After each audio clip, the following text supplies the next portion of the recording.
ফুটপাতে যারা ব্যবসা করে তাদের সাথে আমি কথা বলতে এসেছি। জনগণের হাঁটা চলা এবং তাদের সুবিধার জন্য জনগণের একটা দাবি আছে যে ফুটপাত দিয়ে আমরা হাঁটতে পারি না, সেখানে অবৈধভাবে ফুটপাতে ব্যবসা করছে। তাদের কারণে তারা স্বাচ্ছন্দ্যে তাদের অফিস আদালত ব্যবসা বাণিজ্য প্রতিষ্ঠানে তারা সেখানে ফুটপাত ব্যবহার করতে পারছে না। পাশাপাশি একইভাবে আমাদের অর্থনৈতিকভাবে অসচ্ছল যারা ছোট ব্যবসা করেন তারাও তাদের জীবিকা নির্বাহের জন্য প্রতিনিয়ত এখানে তারা ব্যবসা করে যাচ্ছে। এখানে কিছুদিন আগে বিভিন্ন রাজনৈতিক দলের প্রতিনিধিরা এখানে এসে ফুটপাতে ব্যবসা যারা করছেন তাদেরকে ডাইরেক্টলি তাদেরকে বলেছে তারা 2 ঘন্টার মধ্যে তাদেরকে এখান থেকে উচ্ছেদ করে দিবে।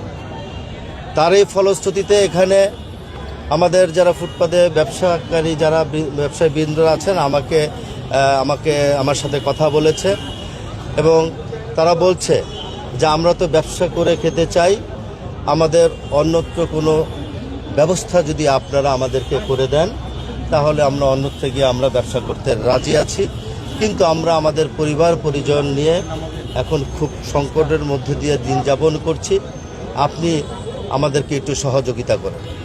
আমি ঢাকা উত্তর সিটি কর্পোরেশনের একজন প্রশাসক হিসাবে আমার কাছে মনে হয়েছে আমি সরাসরি তাদের সাথে কথা বলে একটা সুন্দর সমাধানের জায়গাগুলো আমি খুঁজে দিব।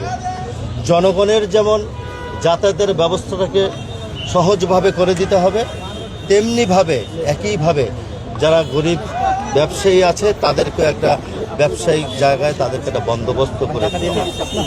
কয়েকদিন আগে যারা ধর্ম নিয়ে ব্যবসা করে এবং আজকে আমাদের ফুটপাতে ব্যবসারত তাদের কিনে তারা ব্যবহার করছে, তাই মাননীয় প্রধানমন্ত্রী আমাকে নির্দেশ দিয়েছেন, আমি সেই নির্দেশ অনুযায়ী যাতে জনগণের হাঁটা চলার সুবিধার জন্য যতটুকু করার দরকার এবং মানবিক কারণে আমাদের গরিব ব্যবসায়ীদেরকে আমরা যাতে প্রতিষ্ঠিত করতে পারি, অন্যত্র কোথাও ব্যবসার সুযোগ করে দিতে পারি, সেই কারণে আজকে এখানে পরিদর্শন করতে আসা। আমি মনে করি বাংলাদেশের মানুষ এবং অত্র মিরপুর 10 এবং 1 নম্বর সহ উত্তরার কিছু অংশ বাড্ডা ভাটারা বিভিন্ন জায়গায় এভাবে ফুটপাতে আমাদের গরিব ব্যবসায়ীরা তারা ফুটপাতকে ব্যবহার করে তারা ব্যবসা করছে। তা আমরা একটা পরিকল্পনা করেছি, ডিএমপি কমিশনার, পুলিশের আইজিপি সহ আমরা একাধিকবার মিটিং করেছি যে আমরা অন্ততপক্ষে মেইন সড়কগুলো যেখানে আছে সেখানে যাতে কোনো যানজট না হয় আমরা সেদিকে লক্ষ্য রেখেই আমরা এই পরিকল্পনাটা হাতে নিয়েছি। ব্যবসা যারা করবেন তাদের ব্যবসা করার সুযোগ কিন্তু করে আমাদেরকেই দিতে হবে এবং যারা ব্যবসায়ী ভাইয়েরা আছেন তাদেরকে আমি আজকে মানবিক কারণে মাননীয় প্রধানমন্ত্রীর নির্দেশ এবং তার মাননীয় প্রধানমন্ত্রীর মেসেজটা আমি তাদের কাছে পৌঁছে দিতে এসেছি। আপনারা নিশ্চিন্তে ব্যবসা করবেন, তবে জনগণের সুবিধা থেকে জনগণকে বঞ্চিত করে নয়। আপনারা যাতে ব্যবসা থেকে বঞ্চিত না হন, আপনাদের সকলের পরামর্শ নিয়েই আপনাদেরকে একটা বিভিন্ন জায়গায় আমরা একটা স্থানান্তরের ব্যবস্থা করব, সেটা আপনাদের কথা এবং আপনাদের আলাপ আলোচনার মধ্য দিয়ে। তাই আজকে তাদেরকে একটা সময় বেঁধে দিব, সেই সময়ের মধ্য দিয়ে আমরা একটা মত বিনিময় সভা করে তাদের সাথে আলাপ আলোচনা করে আমরা একটা ব্যবস্থা করব। আমরা মানবিক কারণেই প্রতিটি মানুষের একটা মানবিক অধিকার আছে, সেই অধিকারটাকে আমরা যেমন প্রতিষ্ঠিত করতে চাই, সেই অধিকারটা তাকে যার যার জায়গা থেকে সে যাতে তার প্রতিষ্ঠিত করতে পারে সেই সুযোগটুকু আমরা করে দিতে চাই।